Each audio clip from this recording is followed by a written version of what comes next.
STRAYA. That's right, NBA STRAYA. How you going? Are you right? I bloody well hope so, because we are 7 days out from a new NBA season. It is Wednesday, October 18. In a week's time, we'll be watching NBA basketball. So all of this will be rendered completely moot. Anyway, I'm your host, James Clements. I'm the editor of a good website. It's called CodeBet. You can find that at codebet.com.au. You can also see my ugly mug on Fox Sports Lab. And what else? In the paper every day. That's good. CodeBet Daily. There's some other things. What else do we do, Gerald? I can't even remember. Anyway, I'm here in the CodeBet studios, a.k.a. the James Clements Excellence in Podcasting Memorial Studio. And considering we're a week out from the NBA season, it's like, hey, Jim, are you going to do your season preview? I'm like, yeah, I guess I bloody well better, Gerald. So here we are. We're going to start off by doing some win totals. That's right, win totals. Over-unders, we'll do East today, we'll do West tomorrow. Then we'll do some awards. We'll do the NBA STRAYA Awards. Every year we do the NBA STRAYA Awards. They're always good. It's like, who's going to be the biggest dickhead this year? Ben Simmons might not be in the running this year. Who knows? It's all up in the air. It's exciting. It's the best part of a new season. So, today's show, doing the East, we're going to do the win total over under. My prediction for their win totals. I've broken down all the numbers. I've been in the lab next to David King and his giant spud head for all those AFL aficionados out there. But we're going to have a yeah-nah for every team as well, which is kind of more important. Basically, to come up with an idea of what will make this team tick. Well, we've got an unpopular opinion of the day at the end of it and an OUTBACK takehouse. That's right. And we might just have a quick odds look at the end of it as well. My favourite 4, I think, out of the East. Sound good? Good! It's my show, so we're just going to do the damn thing.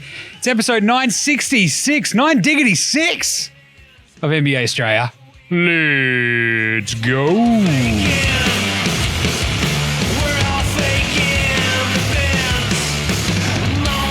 Oh, how's that fade? Oh, it's just beautiful. There you go. Look at that. Just seamless. This seamless is technology. Mills, and you're listening to NBA STRAYA. It's even better when I talk during the ad breaks. God, it's good. All right, I better press the right button this time. God damn it.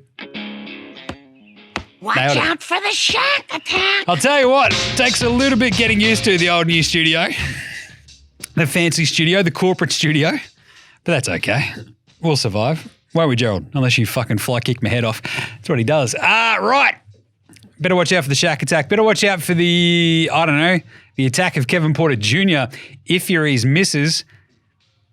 That's a bit on the nose, but here we are. Because, yeah, domestic violence, not fucking fun, not a laughing matter. He also got traded, so there you go. Fuck that piece of shit. Thing is, the missus did come out and say, look, it got reported by the police that he fucking broke my neck. And everyone's like, fuck, that's pretty bad. She's like, yeah, and it didn't happen. It's like, oh, jeez. Not great. He still got traded, though, the old fucking soup Nazi himself, KPJ. Doesn't mind a fucking bit of a toss of a soup. He's like, what's this? Tortilla soup? Fucking pachow! Flings it across the room, wails into, what was it, Damon Jones, I think it was? Anywho, he's been traded to the Thunder and waived. Great job by OKC. Just to get in a bit of, how can we turn the business of domestic violence into our own business and clear a couple of roster spots? You're like, this is... Yeah, it's not great, I'll tell you. Either way, they did shuffle off Victor Oladipo and JRE, Jeremiah Robinson Earl, one of Josh Giddey, a.k.a. the Mop Top Mamba, a.k.a. the Weet-Bix Kid, one of his favourite targets. But it gets them a 2027 second rounder via the Minnesota T-Wolves and a 2028 second rounder from the Bucks. So, Sam Presti, at what point do you just go, you know what, I've got enough picks. Well, I don't fucking care anymore. I've already got like 80. I've already got a full fucking team as it is. What am I going to do with 2 more second rounders? I just fucking like picks, man. I just like fucking picks. Like Sam Presti goes tonight, hand down pants, just going, I've got so many picks, man. Just so many picks. Just thinking about that 2028 second rounder. Just like, yeah, do it for me. Do it for me. Bang! Presti waving his magic wand. Gross! Anyway, Drew Holiday. You might remember he got traded. We didn't do an emergency podcast for that like we did for the Dame trade because Drew Holiday, as good as he is, I don't think he deserves his own fucking emergency podcast. You know what I'm saying? Like, good on him. He's a legend, championship player, very good player, but not an emergency level podcast player. You know, Gerald, how's that sound? Gerald's nodding. There you go. Celtics got Jrue Holiday. That's pretty good. I love this. Do you reckon the Bucks would have just even brought in the Celtics originally in the Jrue Holiday trade and like had him end up on the Celtics? No, there is no chance that would have happened. They would have gone, fuck that. We don't want Jrue going to a conference contender like rival of ours. This is stupid. Why would we send him to Boston when we have to play him three or four times a fucking year? He's going to kick our ass from here to there. We've got Dame Lillard now. I don't want Jrue fucking Holiday guarding him. Guess what? He is now. Ba-bang! Off you go. That's fucking brutal. But also, sucked in Bucks. This is what you get. But really, the Celtics send out El Presidente Malcolm Brogdon and Time Lord Robert Williams, right? As well as a first rounder for next season's draft, so next year, 2024. That makes sense. Via the Warriors.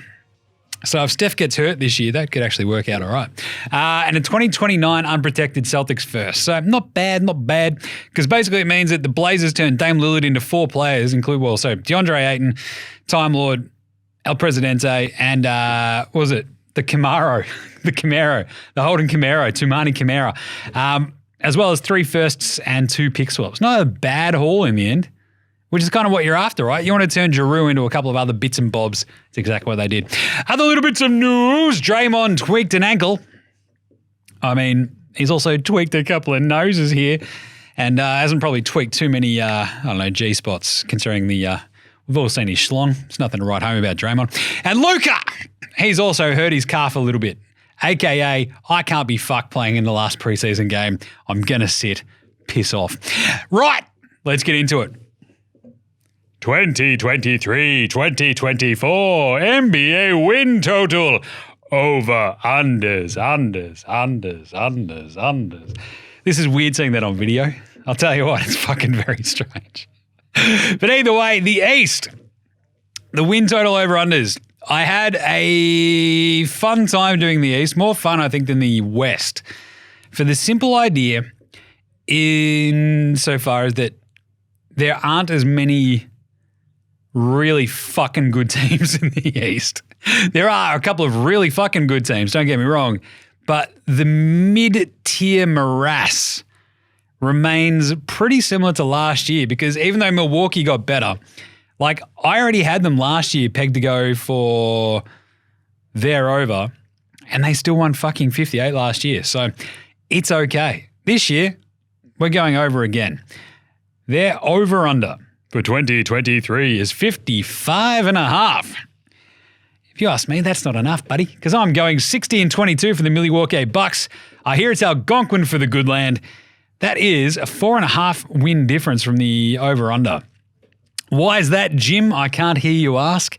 Well, they've got Dame fucking Lillard. I don't know if you heard about that during the offseason, but he's pretty good. And also, just that fit with the Giannis Antetokounmpo just works fucking so nice. God, it's good. So pick and roll. Choose your fucking poison. Dame's going to fly it over to Giannis. He's never had a big man this talented, this good. He's never played with a team this good. Old Dame. Dame had a Western Conference final and his team was shit. This team's good. Like, Milwaukee's defense is going to be gnarly regardless, even if Dame is a bit of a net negative. But 60-22, I think, is where Milwaukee land at, because if you look at that roster construction, you go, well, you're Jib, it's a bit thin on the ground. I say it might not fucking matter. Because if you got Giannis and Dame basically as your sort of 2 bookends of your attack, you can throw whoever the fuck you want into that shooting guard, whether it be Patty Connaughton, Malik Beasley, anyone else that you vaguely think can shoot the fucking ball, because that's all you need. Just surround Giannis and Dame with shooters and you're fucking laughing. Because they've got a shooter at the 5 in Brook Lopez and Chrissy Middleton as your 3. Not too bad. The big thing for them as a guest, basically trying to figure out whether or not Marjon Beauchamp is any fucking good or not. He's got great hair. I don't know if he's any fucking good at basketball. That's the problem. Bobby Porter's fighting around the world. Might punch him with Jay Crowder at some point. But at least, I don't know, Jay Crowder's there. He might want to play for this team, unlike Phoenix last year. What a fucking moron. Oh, I don't want to play here anymore because they're too good and I don't get to start. Fucking grow up, you sook. Anyway, 60-22 is where I'm going to land with the Milwaukee Bucks. The over-under as I mentioned, for this year is 55.5. It just feels a tick low. So I've gone 60 and 22. The yeah nah for Milwaukee. Can anyone stop Dame and Giannis? It's fucking simple. This is the simplest yeah nah out of all of them. Yeah nah. They're my pick to win the fucking title. So I'm going 60 and 22 because I also don't mind Milwaukee Bucks to pick up the first ever NBA double with the NBA Cup as well as the championship. That's right. See, Milwaukee should have won the title not last season because Denver definitely should have because they were the best team going. They should have won it the year before, but they completely fucking cooked it. And then Golden State won. So, I don't know, Milwaukee. Take a good hard long look at yourselves in the mirror. Go, what the fuck are we doing? We've now got Dame Lillard. We're going to be awesome and we're going to win the fucking title. We're going to win the NBA Cup because I think their NBA Cup group is also a bit shit. So, well, it's not shit. It's just a bit mid, which is a lot of what this East is. As we'll get to because we're doing the over-unders, a lot of them feel very fucking mid. So, Milwaukee, 60-22, going to fly over the over 55.5. The Boston Celtics, 59-23, says Jim. Why is that? Well, it's because it's the best top 6 in the fucking NBA. Simple as that. Oh, but James, why wouldn't they then win the NBA title? Again, I can't hear you ask, but you're probably thinking, why? Because they're going to shit down their legs in classic Boston Celtics fashion. That's just what they do. Oh, man, it's a bit weird out here. How can we lose this 7-game series to the Miami Heat? Just watch. Bang, off they go. But the over-under is 54.5. I think they fly over this again because the East has got a pretty soft bottom 3 or 4 that you can rack up plenty of wins against. And even those mid-tier teams, a team like Boston should run roughshod over them, even if they do sort of weirdly struggle against the likes of Toronto, Philly sometimes, you know, as long as it's not a playoff series, etc. But there's just weird sort of stuff like that where it's not going to matter this year because Boston is just going to be too good on both ends between basically your idea of the extreme zinger meal. There's the drop. We don't have that one on here, Gerald, I think. Oh, well, I fucked that one. Extreme zinger meal. That's right. Between Kristaps Porzingis, the two All-NBA wings of Brown and Tatum, then you throw in Jrue Holiday and Derek White. And Joey Muzz, he might be a fucking moron who watches The Town fucking 4 or 5 times a week like a lunatic. What do you watch 4 or 5 times a week, Gerald? Nothing. That's just absolute lunatic gear. Like, you've got to be an absolute... Like, who's got time for that? I got 2 kids. I haven't got no time for fucking anything. God damn. That's lunatic shit. Absolute lunatic shit. But Joey Muzz was like, hey, man, maybe we'll just fucking bring Jrue Holiday off the bench. Hey, what do you reckon about that? Also, Jason, I love you, man. I love you, Jason. Jason Tatum's like, I fucking hate this guy. Would he just fucking stop that? That's fucking so weird. But he brought Jrue Holiday off the bench. Everyone went, hey, Joey Muzz, that seems like a dumb idea. And then he went, you know what? That was pretty fucking dumb. Al, you come off the bench in this preseason game today. And it works. And you're like, yep, Derek White, Jrue Holiday, Brown, Tatum, and the extreme zinger meal. Boom, off you go. Al Horford coming off the bench, Peyton Pritchard, Luke Cornett, the Cornetto. And there's just a nice, huge sort of swathe of talent that should mean a fuck ton of regular season wins. Like Sam Hauser gave us a little bit of something last year. O'Shea Brissett, wildly underrated, I think, when he was on Indy. There's even Wenyon Gabriel, Lamar Stevens. It's just a handy deep team.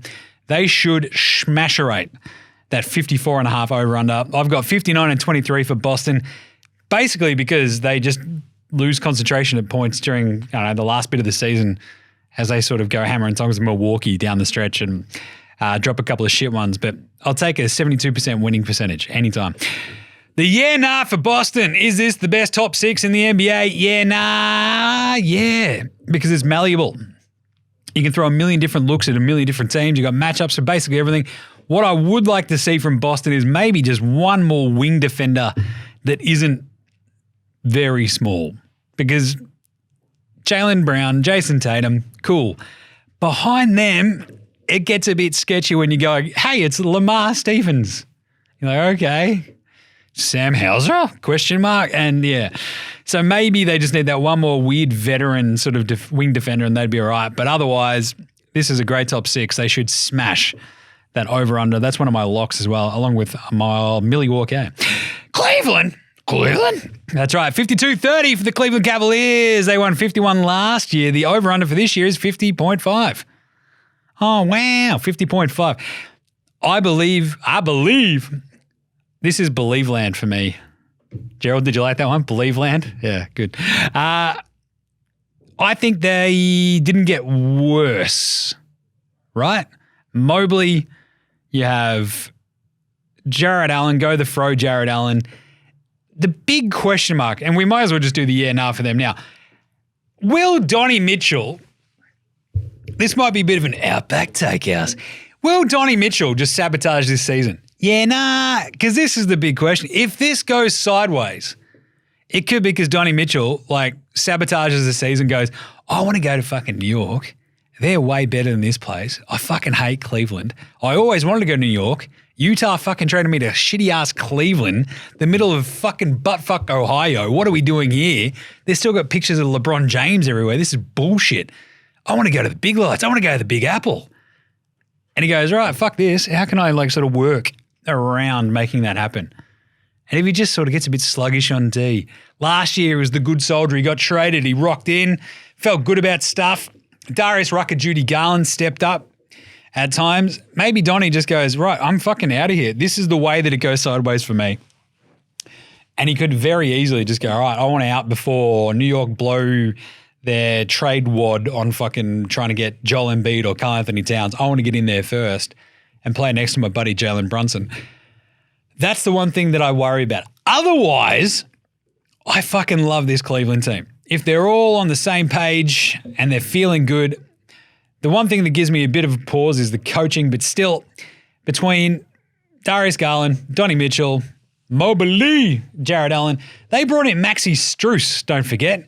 They needed more shooting. They got more shooting. My sweet baby, Karis LeVert, Isaac Okoro. They've got the minivan as well, George Niang.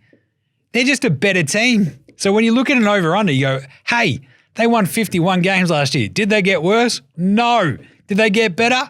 Yes. Then what's the answer? We're probably going fucking over. Simple as that. 52-30. We're going over with Cleveland. Oh, Philly. Here's an under. 49.5 is their over-under for this season. We're going 48-34. Jim, that's a bit of a coward under because you're just under it. It's like, yeah, kind of. But James Harden's busy fucking eating his way out of Philly. He's like, hey, Daryl Morey, he's just sending him photos of Philly cheesesteaks, one after the other. Just one after the other, just guess how many I've had today? It's 7. Daryl Morey's like, oh, fuck. God, I hate this guy.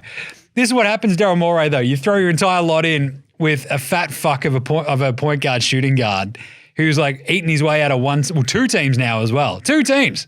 Anytime you can eat your way out of 2 teams, why not a third, I say? As a fat bastard myself, I completely respect it. It's like, you know what? I'm going to play basketball, paid millions of dollars to do so, and also live at the strip club and eat chicken wings. This is fucking awesome. Let's go. Anyway, we're going under with Philly just because I think Tyrese Maxey and Embiid and whoever else you want to put around them is still a really good team in this East. You got Joel Embiid coming off his MVP season. Maxey, I think, is due to take a bit of a leap, and that's kind of where we land with the yeah, nah for this one because it doesn't matter if James Harden plays / is Philly better off without him? Yeah, nah. Nah, they're not better off, but there is scope for just letting Maxey cook. Just let Maxey go. Let Tyrese Maxey fucking drive the car. Let him go, hammer and tongs, do what he needs to, and they might just be fucking fine. So maybe you just go, right, what can we get for James Harden? Is it a bag of chips? Maybe the fucking secret sauce on those chicken wings that keep scoffing? I don't know, but we've got Pat Bev, we've got Maxey, we've got DeAnthony Melton, we've got the never nude Tobias Harris, a.k.a. the world's most frustrating man. Say, hey, Tobias, Max is out today. Can you get us 24 points? He's like, you got a bus. 19 points. It's like, thanks, Tobias. PJ Tucker, there's a man who doesn't mind a feed as well, but also can't hit a fucking shot. They've still got basketball, Paul. The big thing for me is they picked up Kelly Oubre. If you need to, remember the old head case rule? you basically can't have more than 2 head cases on your team. This team's got about 4, so that's not great. We're going under. Fuck it. Sorry, Philly. Not sorry. You're shit. 48-34. It's not shit. You're still winning 58% of your games. But that slips just under their over-under, which is 49.5. The New York Knickerbockers of New York City are coming up after Atlanta. Atlanta 45-37 is where I've got them picked. Their over-unders at 42.5, so I've actually gone a little bit over for Atlanta. I think my brain just looks at this team and goes, they've got Patty Mills. That's worth 2.5 wins. It's not, but I'm going to pretend like it is. The 2.5 wins actually comes from moving on John Collins, that's a tall cocktail, and just going, fuck it. DeAndre Hunter, just let him go. Just let him be your power forward, do his thing. But really, it's about having Quinn Snyder for a full training camp and having a coach who knows his ass from his elbow, that at least Trae Young doesn't want to strangle, unlike Nate McMillan, who Trae Young very much desperately wanted to stab in his sleep. So Atlanta, the coaching change, I think that makes the world of difference for them, because I think Atlanta, for me, might be the team with the most amount of variance. This could all fall apart in a heartbeat. Trae Young could be like, fuck this, I'm out. Fuck you, you're cool, fuck you, I'm out. And just like, he's gone. Or they could win 45 games like I predicted. I'm hoping it's the latter because that's what I'm talking about here. The over-under for this one is literally, can DeJounte and Trae Young coexist on a winning team? Their skill set should be perfectly amenable. They should be. But they weren't last year. So we're about to fucking find out. This is rubber hit the road time. Fascinating team, Atlanta. The rest of that roster as well is just like a little bit of a weird sort of shape.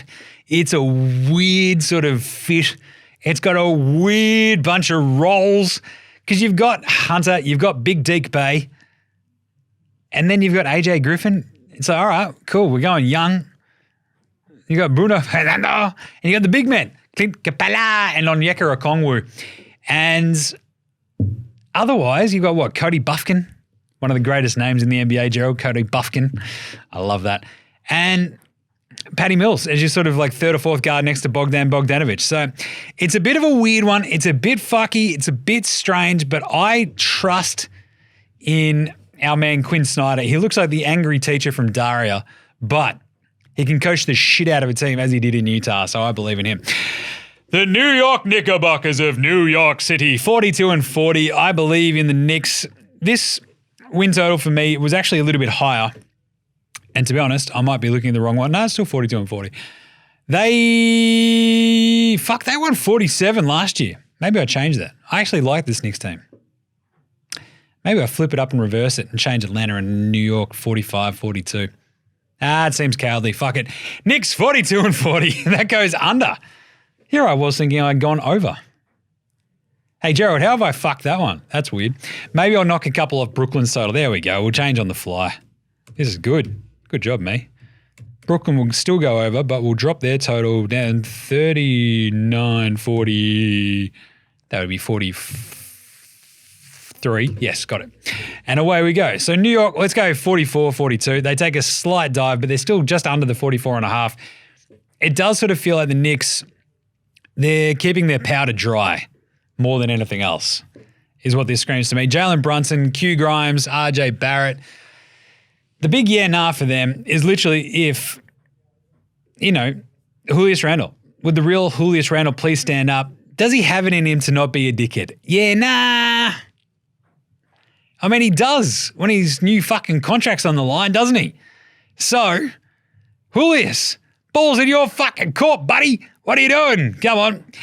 It's basically step up or fuck off for Julius Randle this year for the Knickerbockers. I think, here we go, a bit of the vibe for my thought on the Knicks. After 47 wins last year, Tibbs does start to absolutely fucking grind everybody's gears after, year 2, year 3, and they're just like, I'm fucking sick of this guy yelling at me all the fucking time. And you sort of see just the buy-in just drop off. And then the defense slips and slips and slips. And it's just like, what are we doing here? My God, We're sick of Tibbs. And then in the year, he's gone. So we're going to go under, just a tick under. That's a half win under for the New York Knickerbockers of New York City.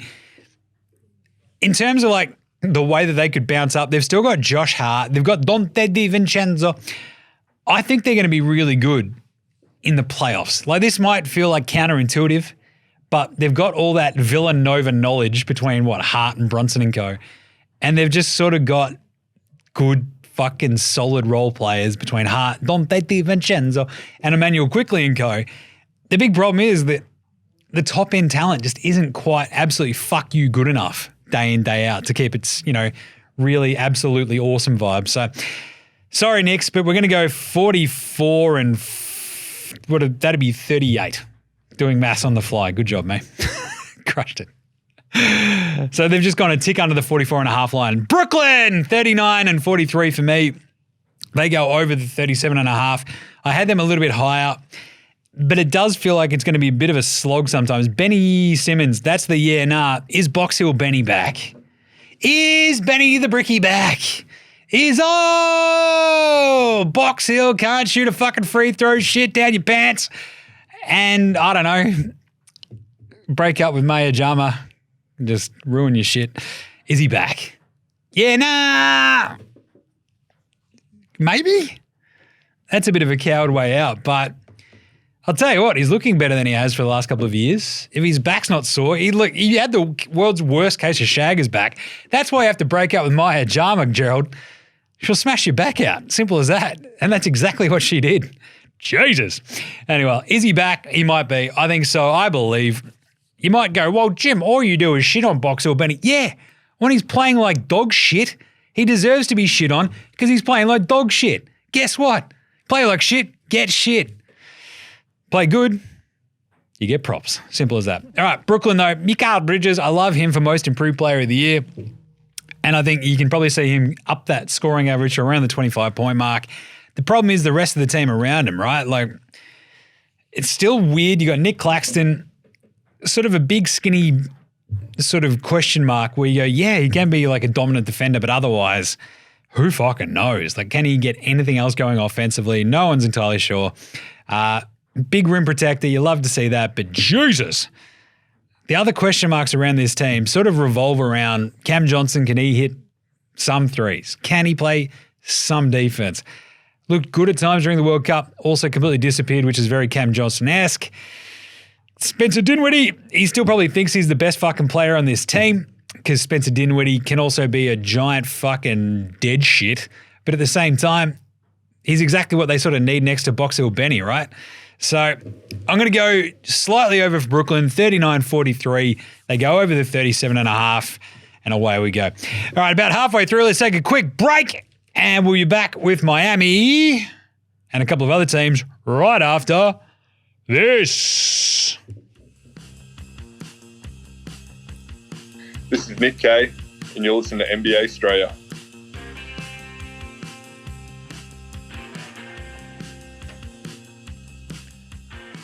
Oh, flipping right. Who's out there playing bloody table tennis while we're taping? What the shit is going on? Righto! Second half, we're going to Miami, 40 and 42.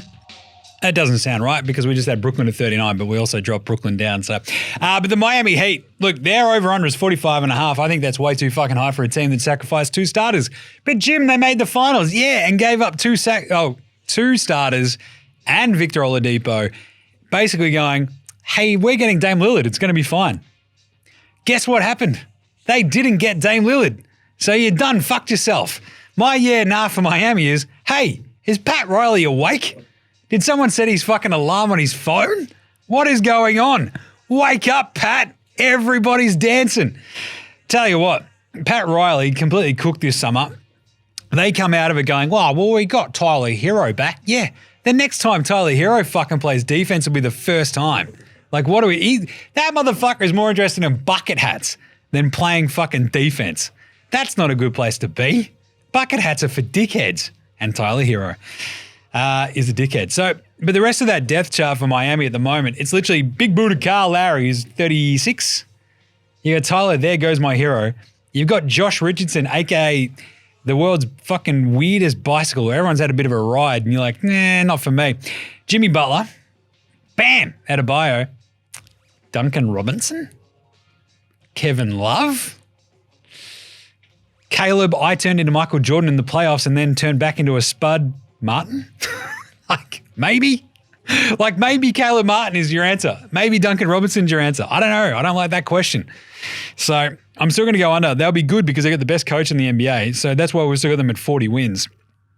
I might have to duck a couple off.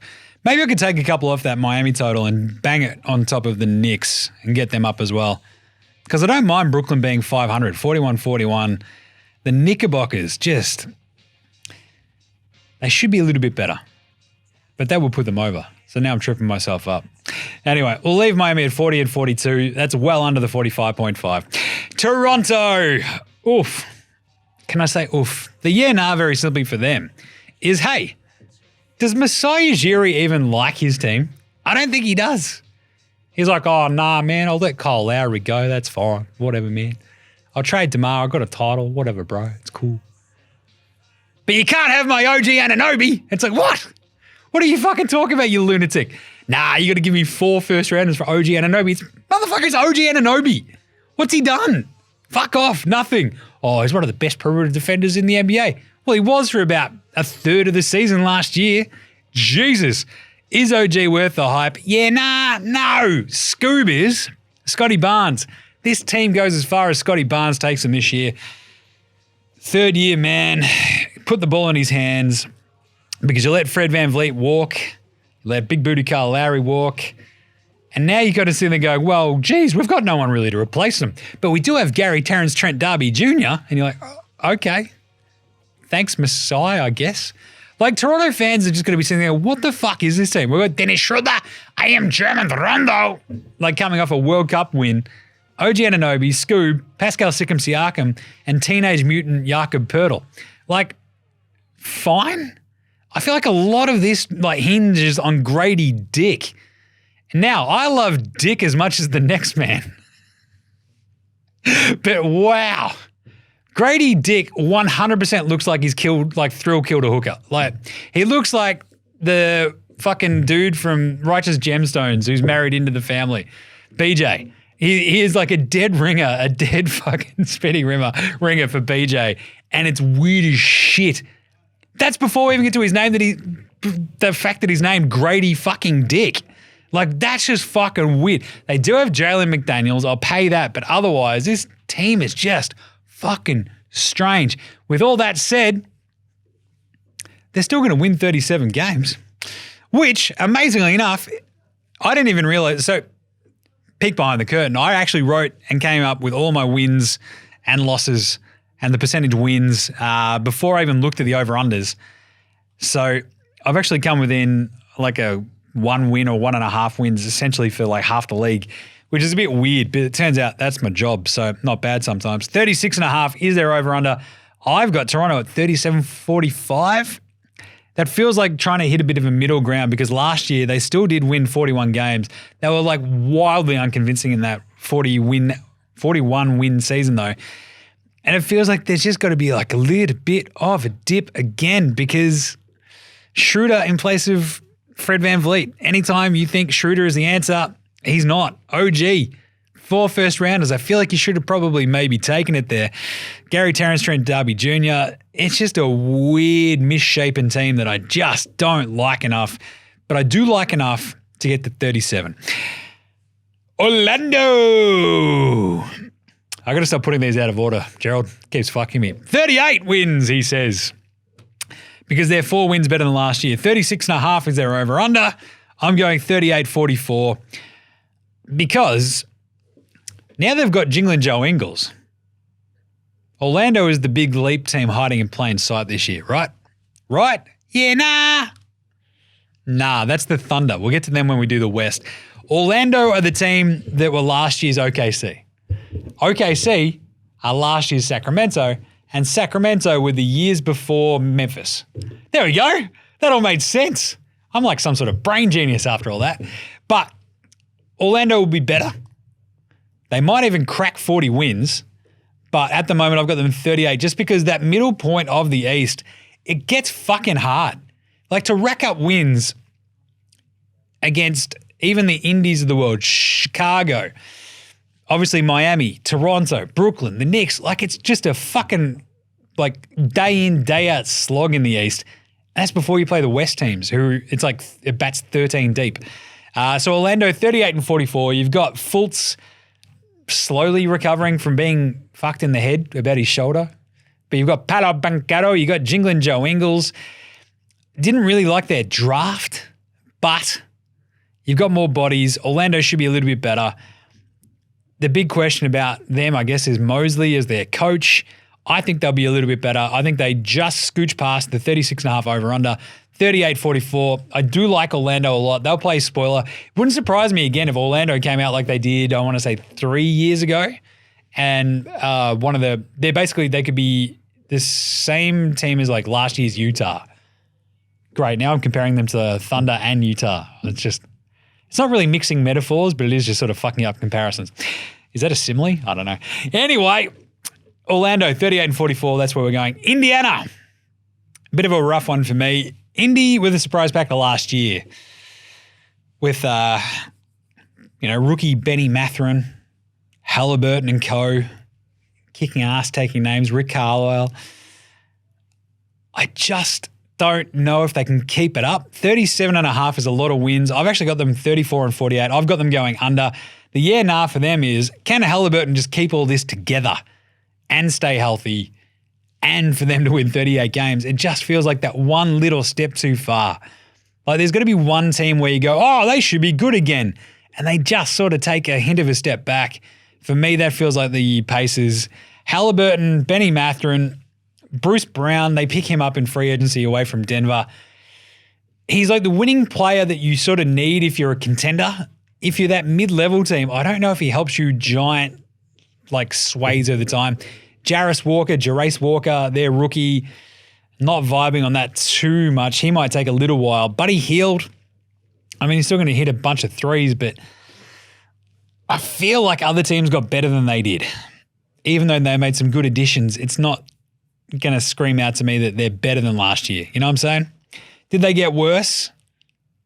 Maybe not. So maybe they still stick around that 37, 38 win mark, but someone has to take a bit of a dip. And for me, it's Indy and the Chicago Bulls. Their yeah nah is this the most boring team in the NBA? The answer is probably yeah. If they don't have our beloved Lonzo Ball, poor one out for Lonzo. Hopefully comes back after this year. That'd be nice. But the Bulls, you got Zachy Cakes, Adam Levine, DeRozan there, and Big Vooch. And otherwise, it's still just a shit show. Like, what is this team? If you can explain the Chicago Bulls to me in like, I don't know, a sentence, that would be much appreciated. It's like, hey, we've got Caruso. We probably should have traded him at the deadline last year. Hey, we've got Vooch again. He's back. And everyone's like, well, I'm not inspired by that at all. And it's like, here's Patch Williams. It's like, Patch Williams. What has he ever done? That's right. Nothing. Oh, but he's got lots of potential. Great. He's had potential for the last couple of years as well. Torrey Craig, Dalen Terry, Javion Carter, Kobe White. This team stinks. I don't like this Chicago team at all. Blow it out your ass, Chicago. 32-50 for me. They could even drop even lower if they go, right, fuck it, we are treading water and this is dumb. We should trade DeMar. We should trade Zachy Cakes, Adam Levine if someone wants to take that giant fucking dumb contract we gave him. And why did we even extend Vooch? No one knows. Every Bulls fan out there is like nodding their head going, yeah, this is fucked. Charlotte, 28-54. I should point out that Chicago was 37.5 for their over-under. I've gone 32-50 and we're going under. Charlotte, 31.5 wins for them. I've gone under this as well just because I can't trust LaMelo to stay healthy. They're a weirdly deep team, but the vibes are bad. Just not here for vibes. Miles Bridges, what are you doing, you fucking idiot? What a piece of shit. Hey, let me just basically get suspended real quick for domestic violence. And then on the eve of the season when I'm going to come back, after I've gotten a new contract, check this out. I will violate my fucking restraining order. What an absolute fucking dead shit. Kick him out of the league. He's a fuckhead. Vibes are bad in Charlotte. Blow it out your ass, Hornets. 28 and 54. We're going under 31 and a half. Their big question is, can LaMelo stay healthy? Nah. This is my long-held vague theory about the Ball brothers. Your dad's a psycho. We get that. I love LeVar. Absolute lunatic. Absolute lunatic vibes. If my dad was like that, you don't want to fucking think about it, right? You just be like, I hate this fucking guy. He's such a loudmouth dipshit. Dad, I love you, but I fucking hate you. Shut up. The thing is, he's run all of his sons into the ground. They've played AAU since they were about fucking 2. And like, they're all fucked. LiAngelo's always the shit one. Lonzo's fucking cooked. He's got no knee cartilage left. He's played too much basketball. LaMelo's the same fucking thing. He's out there playing in Latvia when he was fucking 14. Comes down here, hangs out with the little Royal Hawks. Got hurt at one point then anyway. It's like, this is fucking stupid. Of course they're run down. They've been playing fucking professionally since they were like get bands of basketball. They've been overworked. LaMelo's not going to stay healthy. He never can. Blow it out your ass, Charlotte. We're going under. Oh, but they've got Gordon Hayward. Yeah, and he's shit too. And he can never stay healthy. No one can stay healthy in Charlotte. It's all that fucking Waffle House. God, it's good in Charlotte. Fuck yeah. Anyway, their over-under is 31 and a half. I've got them at 28 and 54. The last two, Detroit and Wizards, they are both shithouse. Detroit, over-under 26 and a half. It was 29 and a half last year. That was one of my big wins. 26 and a half this year. 24 and 58 I've got them going at. They've gone all full-blown Pokemon. Stop Pokemoning top draft picks. You don't have to catch them all. Like, there's a reason that people have moved on from the top draft picks because they're shit. So, but we got a James Wiseman. Like, where'd you capture him? What gym did you capture him at? Fucking settle down there, Ash. Anyway, what else? They've got Cade Cunningham, number 1 pick. You've got Jaden Ivey, Killian Hayes. Which Thompson do they get? Amen. Orsa? Fuck.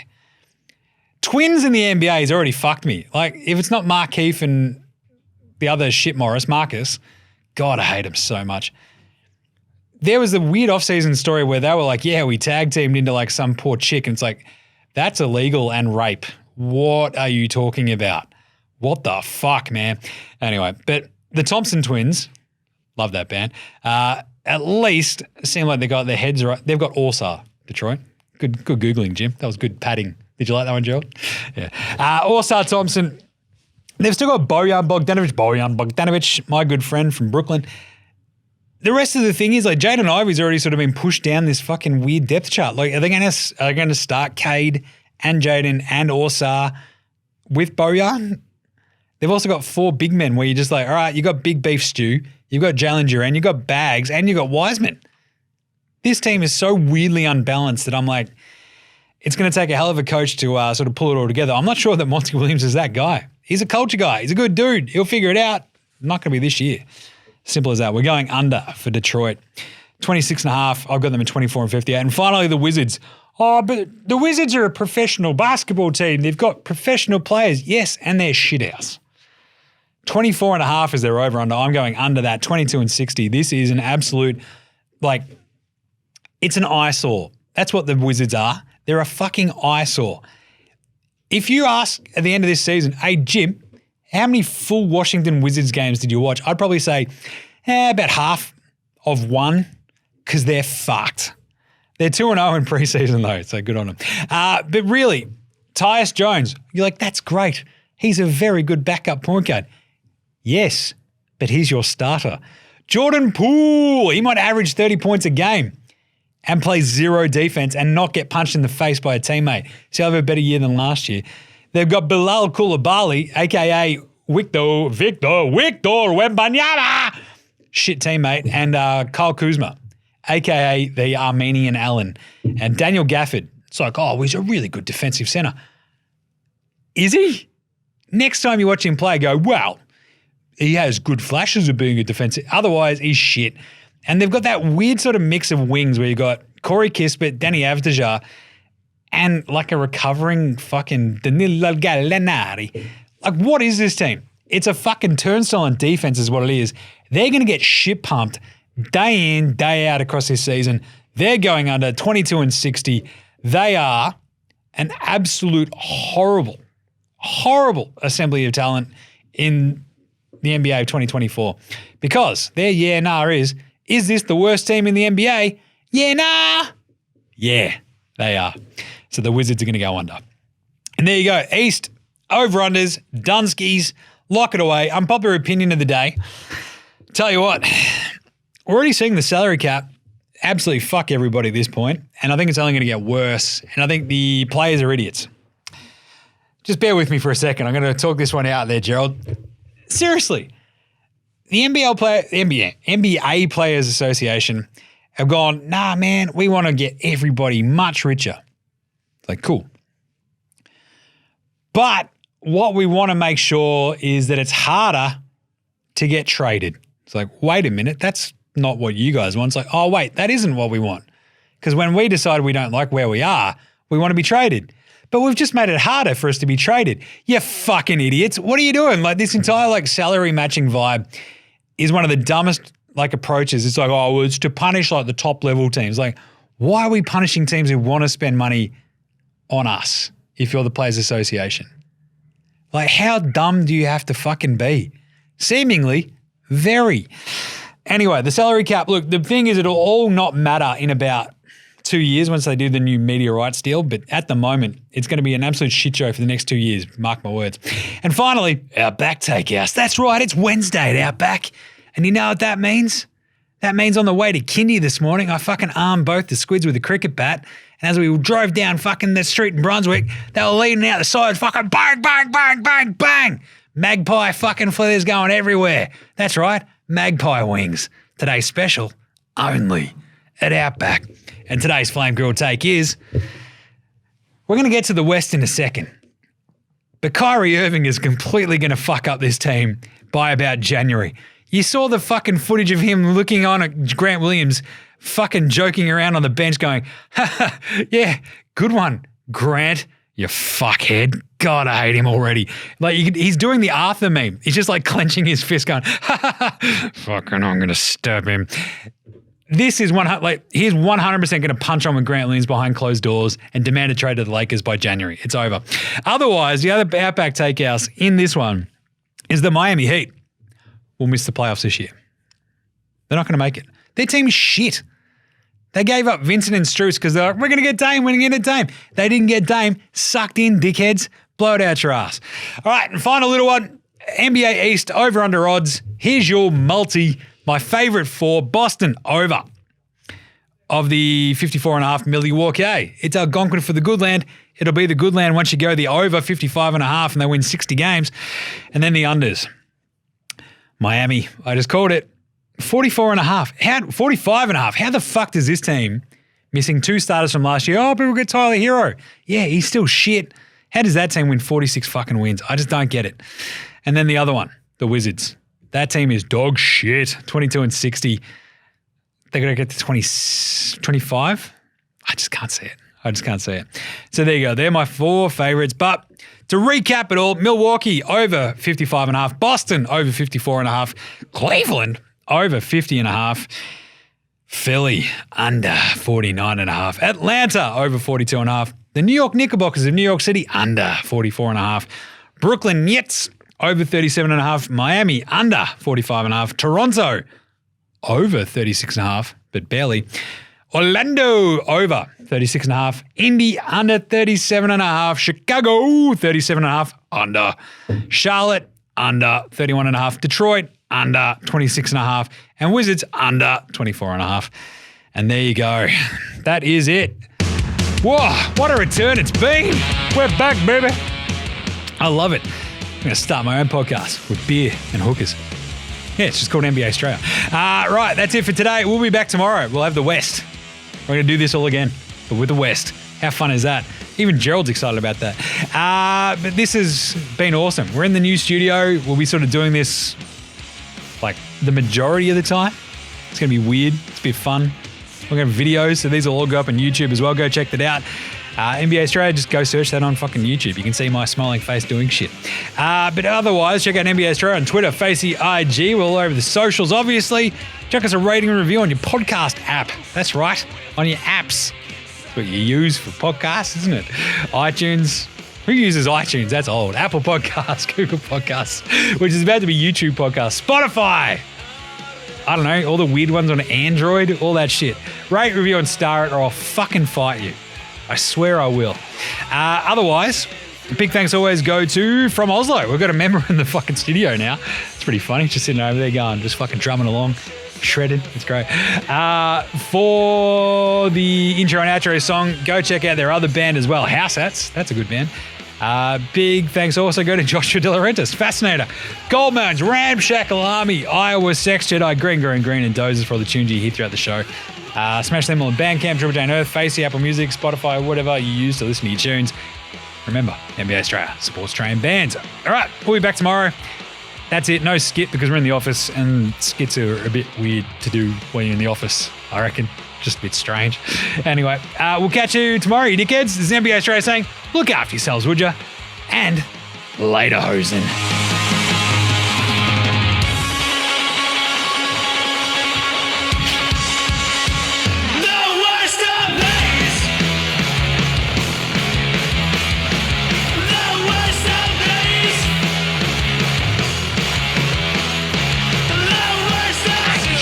Know what to do.